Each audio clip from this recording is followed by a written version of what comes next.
talaga ako dito sa papayang to. Ayan, kung mapapansin niyo, yung kanyang puno, sobrang tanda na.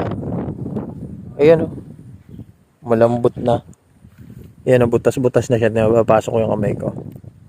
Ayan o. So, malambot na siya. Yan. Diba? Lambot na niya. Pero, maganda pa rin yung bunga o. Oh, ayos pa rin siya. Oh, sobrang lambot ng puno niya oh. Yan oh. Ayos pa rin siya oh. Pasok ko yung kamay ko, butas. Oh, sobrang lambot ng puno niya. Pero maganda pa rin ang bunga. Yan oh, hanggang ilalim. Uy, hanggang ilalim siya.